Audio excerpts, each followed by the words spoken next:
네,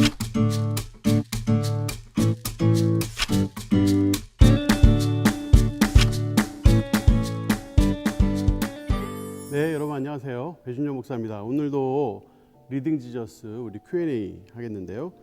첫 번째 문제부터 볼게요. 역대상 6장 9절 10절에 보면 가게가 아히마스, 사가랴, 요하난, 아사랴 이렇게 이어지는데, 그러니까 할아버지하고 손자 이름이 같다 이거죠. 또 이게 맞는가 하는 거죠. 당연히 맞습니다. 성경이니까요.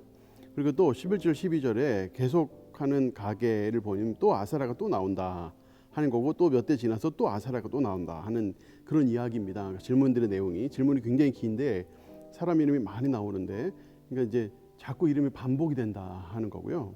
또 33절부터 43절까지에 보면 여기도 보면 증조부격의 엘가나가 나오는데 35절에 또 엘가나가 나오고 36절에 또 엘가나가 나온다. 이름이 계속 반복이 된다 하는 거고요. 그래서 이런 것이 왜 그런가 이렇게 설명을 부탁한다 이렇게 질문을 해주셨어요. 당시 이스라엘 백성들에게는요, 조상들의 이름을 붙여주는, 그러니까 후손들에게 조상들의 이름을 붙여주는 관습이 있었습니다. 지금도 미국 같은 경우에는 이제 아버지 이름을 그대로 따르는 경우가 있잖아요. 예를 들어 미국의 대통령 중에 아버지 부시 대통령, 아들 부시 대통령 똑같이 부시잖아요. 이제 성도 물론 같지만 이름도 비슷하게 짓는 경우가 많습니다. 그래서 몇 세 이렇게 붙이기도 하죠. 마틴 루터 킹 주니어 목사님도 보면 주니어가 뒤에 붙거든요. 근데 우리는 그냥 마틴 루터 킹 목사님이라고 보통 부르잖아요. 그러니까 그런 이유가 그 이름을 반복하기 때문에 그런 것입니다. 그러니까 그렇게 따져서 봤을 때 여기에도 보면 그런 이름들이 나와요. 우리나라도 보면 동명이인이 많잖아요. 어떤 특정한 이름은 우리 교회도 보면 특정한 이름이 많아서 A, B, C, D 막 이렇게 붙이기도 하지 않습니까? 그러니까 이때 당시에는 이름을 일부러 조상들, 우리 할아버지, 증조할아버지 이름을 일부러 갖다 붙였어요. 그러니까 일부러 갖다 붙이면서 그 이름이 계속 그 어떤 그 조상의 또는 할아버지, 증조할아버지의 어떤 행함이나 또는 삶이나 이런 것들을 반복하라고 이렇게 계속 덧붙이는 일들이 있었습니다. 게다가 이런 아사랴라든가 또는 여호수아, 예수 이런 식의 이름들은 워낙에 많은 이름들이었다 하는 겁니다. 그래서 그렇게 이해를 하시면 될 것 같아요. 성경에 나오는 이런 모든 이제 족보나 이런 것들은 맞습니다. 당연히 맞는 거고요. 이름이 헷갈리거나 다시 쓰거나 하는 경우는 없습니다. 성경 오류가 없기 때문에 그렇게 이해하시면 좋겠어요. 두 번째, 역대상 21장에 다윗의 인구조사가 왜 하나님 보시기에 악한 일이었는가, 왕으로서 꼭 해야 될 일이 아니었는가, 사탄의 충동질이었는가, 인구조사가 왜 이스라엘의 죄인가요? 이렇게 물으셨는데, 사실 이 질문은 제가 Q&A 8번째 시간에 다루어 드렸습니다. 그래서 그 영상을 확인하시면 되는데, 간단하게만 일단 말씀드리면요, 다윗의 인구조사, 그러니까 다윗이 인구조사를 한 것은 하나님의 뜻 안에서 한 것이 아니고요, 또 왕으로서 행정적인 의미에서 한 것도 아니고요, 다윗이 자신의 교만을 드러내기 위해서, 그러니까 자신이 지금 가지고 있는 군사의 숫자를 드러내면서 자신의 교만을 드러내기 위해서 그렇게 한 것입니다.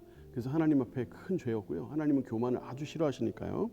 그래서 이것은 사탄이 충동질한 것이 맞습니다. 그러니까 사탄이 이렇게 그의 교만한 마음을 충동질해서 그 이스라엘 백성들의 수를 세게 해서 교만을 드러내게 한 거죠. 그럼 하나님은요?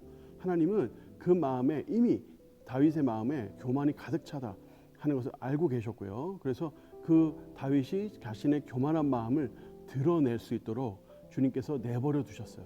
그래서 드러냈을 때 하나님께서 진노하셔서 그 다윗의 마음에 있는 죄를 드러내신 것을 가지고 이렇게 진노를 하셨다, 징계하셨다, 이렇게 이해하시면 됩니다. 그 자세한 내용은 여기 위에 클릭 달아 놓을 테니까 여기 위쪽에, 그래서 Q&A 8번째 영상 참고하시기를 바랍니다.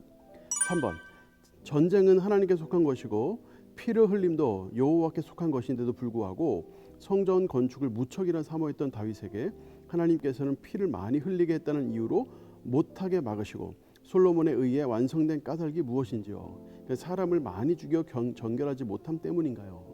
자, 이 질문은 역대상 22장 8절 말씀에 대한 질문이에요. 제가 한번 읽어드릴게요. 여호와의 말씀이 내게 임하여 이르시되 너는 피를 심히 많이 흘렸고 크게 전쟁하였느니라. 내가 내 앞에서 땅에 피를 많이 흘렸은즉 내 이름을 위하여 성전을 건축하지 못하리라.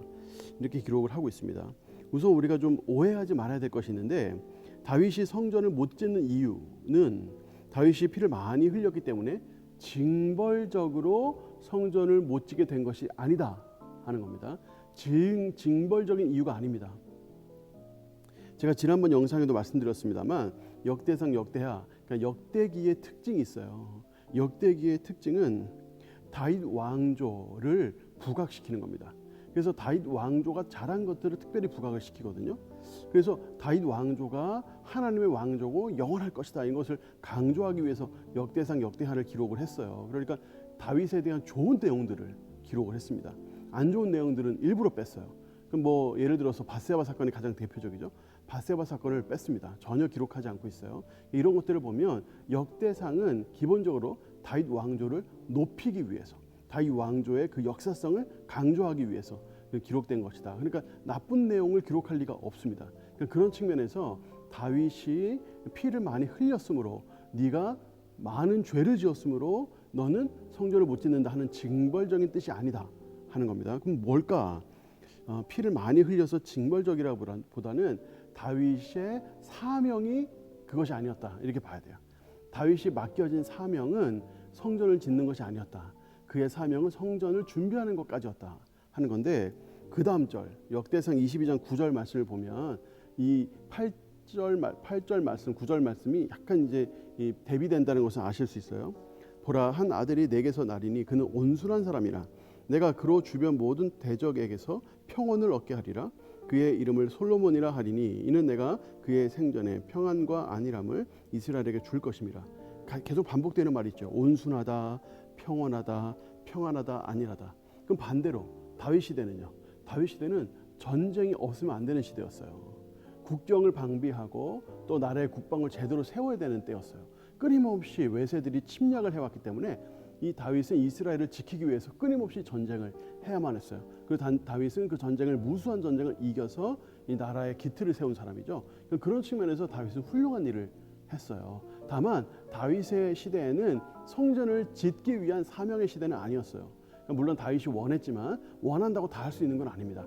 그러니까 다윗이 성전을 짓는 걸 원했지만 성전을 짓는 것에 대해서는 그 사명이 솔로몬에게 있었다. 왜냐하면 솔로몬은 평화로운 시대에 태어났고 이제 평화로운 시대에 이제 나라를 다스렸기 때문에 그의 사명은 평화롭게 나라를 다스리고 또 성전을 건축하는 것이 사명이었다. 이렇게 사명의 차이다, 이렇게 생각하시면 좋을 것 같아요. 하지만 한편으로 다윗의 피를 흘린 것을 우리 주님이 마냥 좋게만 보진 않으셨다. 이런 것도 한번 생각해 보면 좋을 것 같아요. 하나님은 물론 하나님의 백성들을 사랑하시지만 하나님을 믿지 않는 모든 백성들도 사랑하십니다. 그래서 그들의 피 흘림을 기뻐하지만은 않으세요.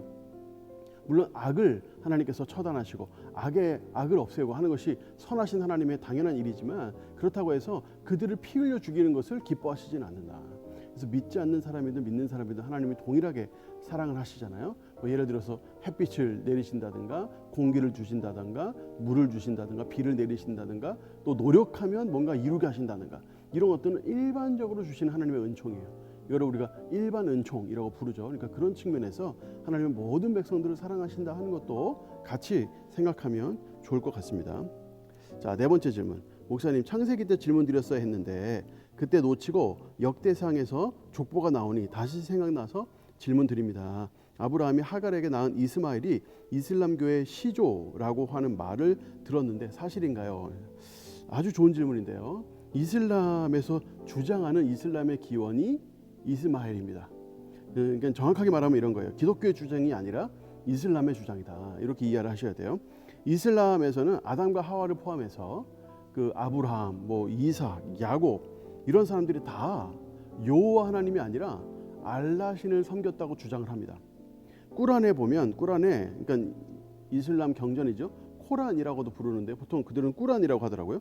그 꾸란에 의하면 아브라함이나 이삭이나 야곱이나 노아나 다윗이나 솔로몬이나 이 모든 성경의 인물들이 다 알라 신을 섬겼다, 이렇게 주장을 해요. 그러니까 당연히 이스마엘도 알라를 섬겼죠. 아브라함도 알라 섬겼으니까.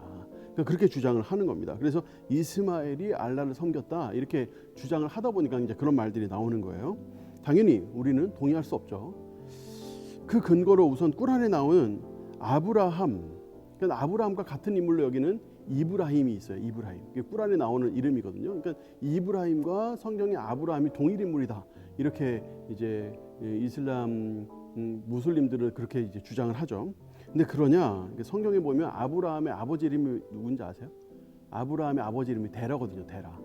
근데 이브라임의 아버지 이름은 아자르예요. 그러니까 이름이 달라요. 아버지 이름이 달라요. 그리고 아브라함 같은 경우 원래 처음에 아브람이었잖아요. 아브람이었다가 이름을 99세 때 하나님이 아브라함으로 바꾸시잖아요. 근데 이 이브라임은요, 젊어서부터 계속 이브라임이에요. 이름을 바꾼 적이 없어요. 이렇게 보면 이브라임과 아브라함은 동일한 인물이 아니다, 이렇게 볼 수 있어요.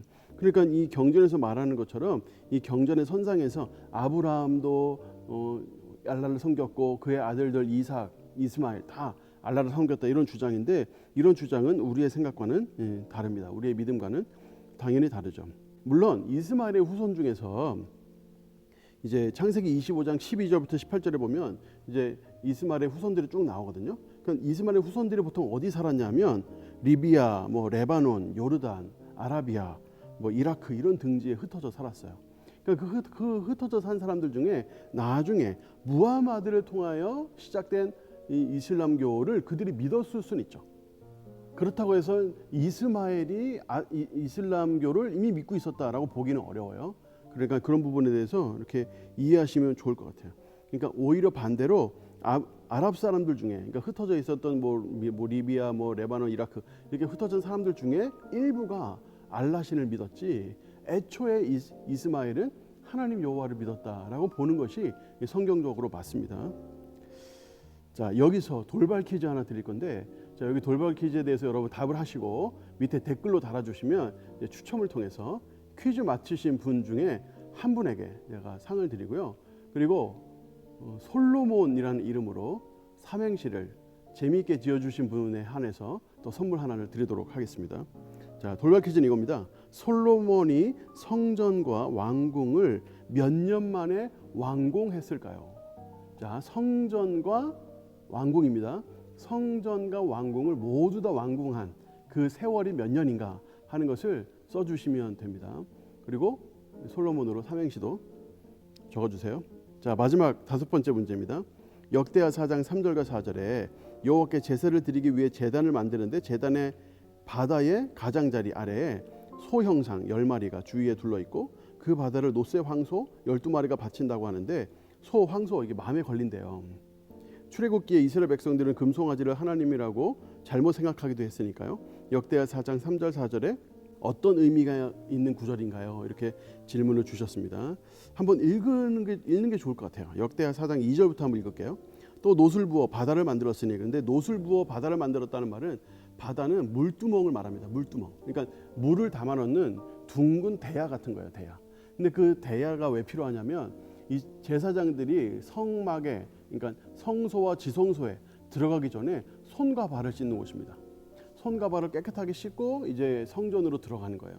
그러니까 그 하나님 계신 법궤가 있는 지성소, 성소에 들어가는 거예요. 그러니까 그 전에 손을 씻는 도구로 그 물두멍을 만들었는데 그 물두멍에 물이 담겨 있잖아요. 그러니까 그걸 바다라고 불렀어요. 계속 읽어볼게요. 지름이 10규빗이다. 그 모양이 둥글며 그 높이는 5규빗이요.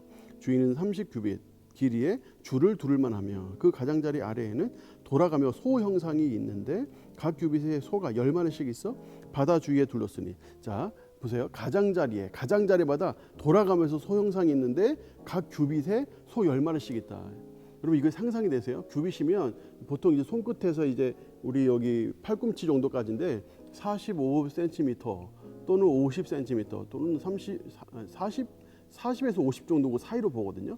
그렇게 봤을 경우에 그 길이가 사실 길지도 않은데 그 길이에 10마리의 소가 있었다. 상상이 되세요? 어떤 모양인지 몰라요. 이 글만 봐가지고는 상상하기가 어렵거든요. 하여튼 그런 식으로 이제 되어 있었다 하는 겁니다. 또 바다를 주위에 둘렀으니 그 소는 바다를 부어 만들 때 두 줄로 부어 만들었다 하고, 또 4절에 그 바다를 놋새 황소 12마리가 바쳤으니, 놋새 황소가 나오죠. 12마리. 근데 3마리는 북쪽, 3마리는 서쪽, 또 3마리는 남쪽, 3마리는 동쪽을 향하였고 바다를 그 위에 놓았고 소의 엉덩이는 다 안으로 향했다. 그러니까 어떤 모양인지 대충 상상이 되시나요? 근데 이런 식으로 이제 만들었다 하는 겁니다. 자, 일단 전체적으로 이 내용을 우리가 다 이해하기는 어려워요. 그러니까 그냥 머릿속에 상상할 정도지 소 형상도 어떤 소의 형상이었는지 어떻게 만들었는지가 사실 상상하기 어렵죠.